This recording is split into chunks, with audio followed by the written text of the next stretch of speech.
ဘိုးနဲ့ဝက်ကြတဲ့ကြောင်းကိုဆက်ပါဆိုရင်မတူတဲ့ပုံနှစ်ခုကိုဆက်ရတယ်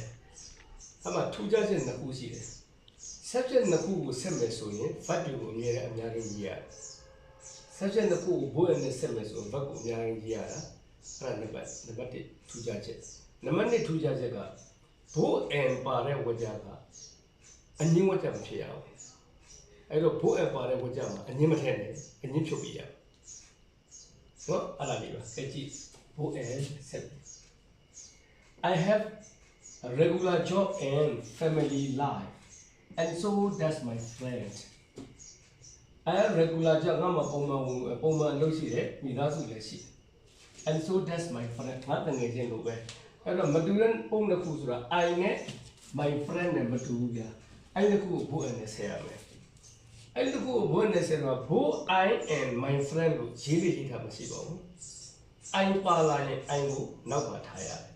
အဲ့တော့ဘိုး my friend and I ဒါလေးရေးကြည့်ရနော် BOTH ဘိုး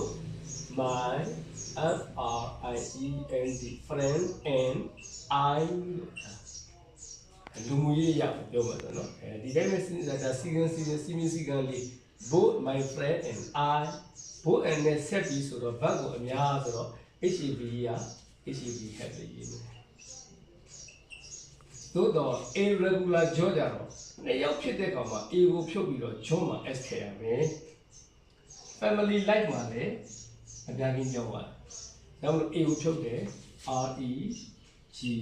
REGULAR regular JOBS jobs and family FAMILY family LIFE ကိုလည်း LIVES lives လို့ကြည့်ရပါလိမ့်မယ်နော်ဒီမှာဘိုးနဲ့ဆက်တဲ့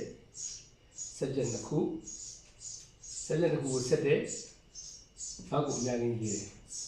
နောက်သူနဲ့ဆက်ဆက်နေတဲ့ noun တွေကိုလည်းအများကြီးပြောင်းဖို့လိုမယ် Okay တော့နောက်တစ်ကြောင်းကြည့်Not only David, but also Smith is not lazy. David သာမက Smith ကလည်းမပြင်းကြပါဘူးတဲ့ဒါလေးကိုပေးတယ်အဲ့ဒါလေးကိုဘိုးနဲ့ဆက်ပါလို့ပြောတော့မတူတဲ့ပုဂ္ဂ David နဲ့ Smith နဲ့ subject တစ်ခုပါပဲအဲ့တော့ both BOTH both David DAVID David and Smith SMITH Smith both David and Smith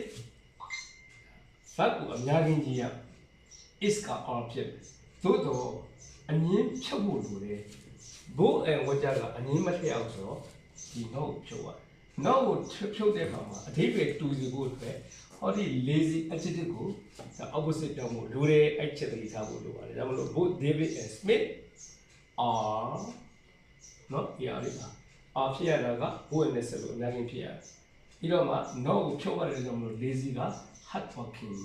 HARDWORKING hardworking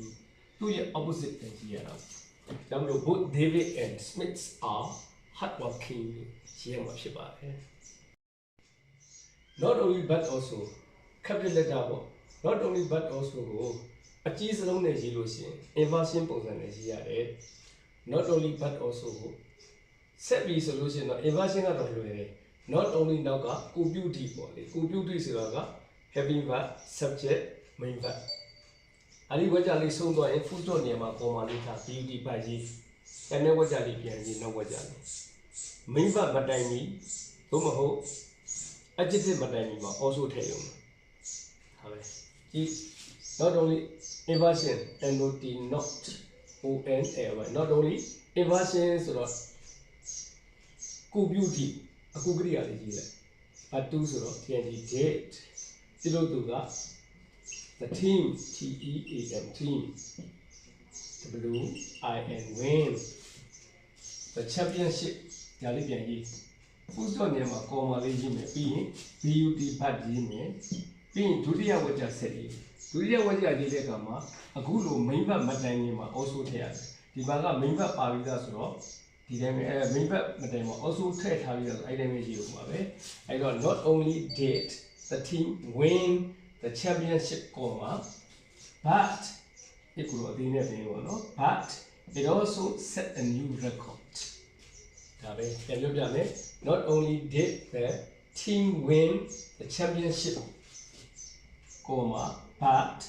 it also set a new record အဲ့ဒါကို not only but also အသေးနဲ့ရေးပါပေါ့လေ not not only but also အဲဒီလိုအသေးလေးနဲ့ပြီးပြီဆိုလို့ရှိရင်တော့ရိုးရိုးပုံစံနဲ့ရေးရပါတယ် our family visit ချောင်းသာ and ဝင်းဆောင် every year မတူတဲ့ပုံစံတစ်ခုဆိုတော့ချောင်းသာရဲ့ဝင်းဆောင်ရဲ့ဒီနှစ်ခုကိုဒါ not only but also နဲ့ဆက်ပေါ့ဗျာတကယ်တော့ not only but also နဲ့ဝါကျနှစ်ခုကိုဆက်တဲ့အခါမှာ subject နှစ်ခုကိုဆက်ပြီးရိုးရိုးပုံစံနဲ့ subject နှစ်ခုကိုဆက်ပြီးဆိုရင်တော့ဒုတိယ subject ကိုကြည့်ပြီးတော့မှ verb ကိုတစ်ခုချင်းပြချင်းခွဲရတာအားလုံးသိကြပြီသားပါเนาะအခုကတော့ဒါ subject နှစ်ခုကိုဆက်တာမဟုတ်တဲ့ကြောင့်လို့ဒီနှစ်ခုကိုပဲ not only but also နဲ့ရိုးရိုးလေးဆက်လိုက်ဦးမှာပဲ our family visit not only ချောင်းသာ but also ငွေဆောင် every year ဆိုရင်ရှားပါပြီเนาะ